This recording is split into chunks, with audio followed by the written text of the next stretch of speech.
Expo Cómic en Madrid hemos tenido el placer de contar con la presencia de Luis Royo, una de las figuras más importantes del panorama del cómic y la ilustración a nivel internacional.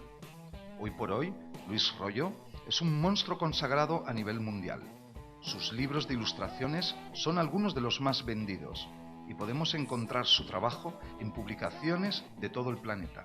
Sus últimas obras, como Dead Moon, todavía han incrementado más su éxito.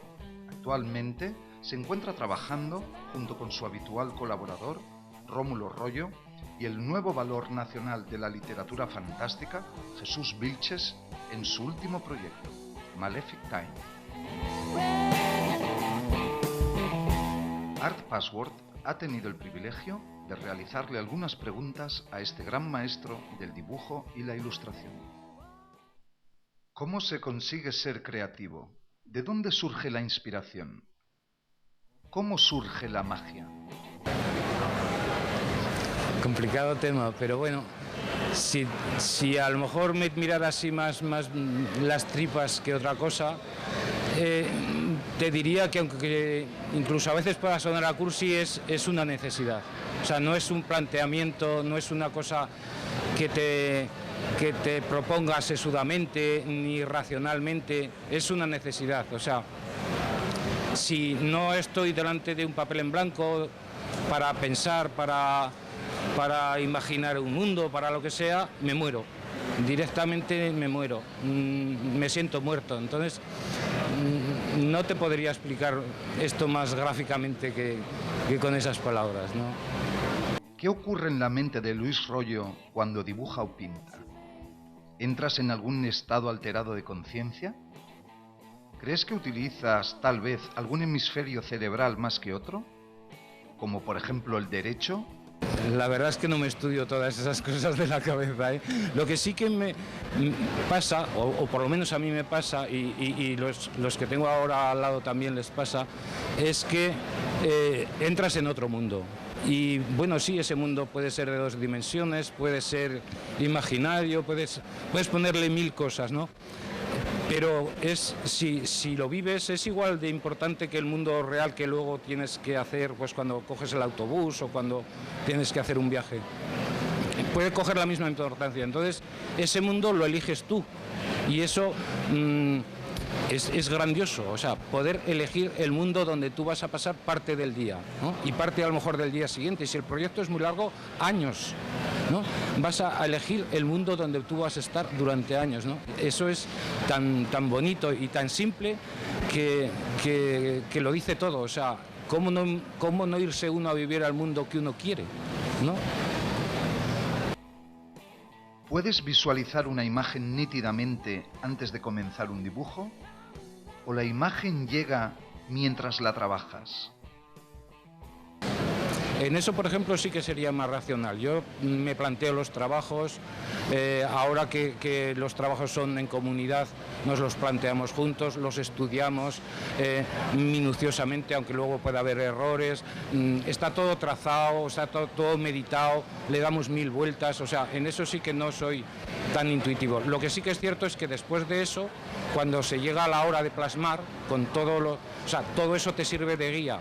Pero en el momento que ya estás luego en el papel en blanco, o en la tela en blanco, o incluso pintando con Rómulo a medias, ahí ya surge lo que te va dando el mismo cuadro o la misma tela, lo que te va pidiendo. O sea, no tienes claro lo que se tiene que reflejar, pero no sabes cómo va a salir. No sabes ¿cómo te diría yo? Sabes que va a ser niña, pero no sabes si va a ser china, oriental, negrita, o sea, solo tienes esa orientación, ¿no? Y a partir de ahí el mismo cuadro te va pidiendo, y te va pidiendo pues más oscuridades, más claridades, enfocarlo de otra manera, repetirlo si es necesario, porque él sigue sin verlo. En ese juego sí que hay un diálogo intuitivo, aunque todo el planteamiento anterior sea racional, ¿no? Todos sabemos que Luis Royo es un gran ilustrador. ¿Pero dibujas con facilidad o te requiere un esfuerzo importante? se sufre en esto. Y igual tampoco sería necesario, quiero decir, yo que ya peino canas, pues ya tengo unos recursos gráficos que podría a lo mejor dibujar fácilmente y de alguna manera solo disfrutando, pero sé que me moriría, o sea, poco a poco eso me perdería interés. Entonces, cada trabajo es un reto nuevo, es partir otra vez de cero. Incluso a veces cuando estamos trabajando decimos, esto ya no lo sabemos, ¿por qué no hacerlo de esta otra manera? ¿O por qué? Y nos buscamos ese reto, esa inquietud de que no sabes cómo te va a salir. Sin eso, el trabajo yo creo que sí que se aprecia desde fuera, estoy convencido que pierde alma. Y claro, cuando te la juegas en cada trabajo de alguna manera o incluso recursos que tú conoces los desechas, por ejemplo, yo antes usaba mucho el ordenador años atrás y ahora lo sigo usando porque me parece una buena herramienta, pero en ocasiones ya no. O, ¿sabes? Me busco otros retos, ¿no? Entonces se sufre. Cuando tú no tienes la seguridad, o sea, el oficio no está solamente, sino que te está retando a ti mismo, se sufre. Pero también eso es lo bonito. Si no se sufriera, yo creo que también perdería mucho de aventura lo que es el trabajo, ¿no? ¿Qué le dirías a los que están empezando a aprender a dibujar? ¿Crees que es indispensable saber dibujar el cuerpo humano de memoria, con cada uno de los huesos y músculos, para ser un buen artista gráfico? ¿Son necesarios conocimientos profundos de anatomía? Es muy difícil el aconsejar a la gente que está empezando. A mí me da horror, ¿no? Me ha surgido esto más de una vez y siempre me da mucho miedo porque estoy convencido que hay gente que tiene fuerza y a lo mejor no va a ser un buen dibujante de anatomía, pero tiene una fuerza expresiva que va a transmitir mucho más a lo mejor que otro. Hay otros que dices, por ejemplo, entonces no es necesario conocer anatomía, y digo yo creo que es bueno, o sea suma conocimientos, todos los que puedas, de técnicas, de materiales, de anatomía, de todo, de planteamientos, de ver otras artes, de ir a galerías, de ir a museos, de leer cómics, pero de ir al cine, de ver literatura, o sea, todo lo que te entre, desde luego, o sea, lo tendrás ahí sedimentado y luego podrás lanzar tu propuesta, ¿no? Pero si conviertes en que eso es, como te diría, como si algo de eso no lo conoces, ya no vas a poder ser creativo, tampoco estoy de acuerdo. Porque yo he conocido gente creativa, incluso en el mundo de la pintura los hay muchos, donde han dado la vuelta al concepto de arte sin haber sido unos buenos dibujantes. Entonces, lo que es transmitir es otra historia. O sea, si yo tengo conocimientos, contra más conocimientos me ponga, desde luego podré transmitir más fácilmente a los demás.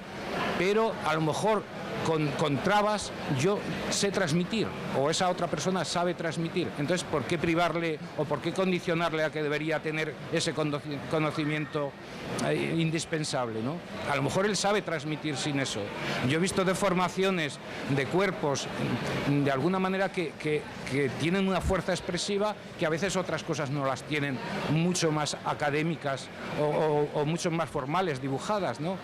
No quiere decir eso tampoco que formalmente bien dibujado una cosa no transmita, sino que también, pero quiero decir que ahí entra también mucho el alma, el poder transmitir, el poder, y todos los conocimientos son buenos para eso, para poder transmitir, pero eso no quiere decir que los conocimientos te vayan a dar la clave de transmitir. ¿Cómo consigue Luis Royo dibujar esas mujeres tan exuberantes, tan sensuales, tan bellas?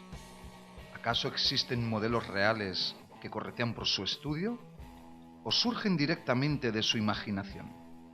Están todas ellas por el estudio, porque te lo comentaba antes, ¿no? Si yo puedo vivir en esos mundos, o sea, si unas veces me he ido, yo que sé, a las galaxias, pues con un libro de Juli Cerneda haciéndole la portada, o he podido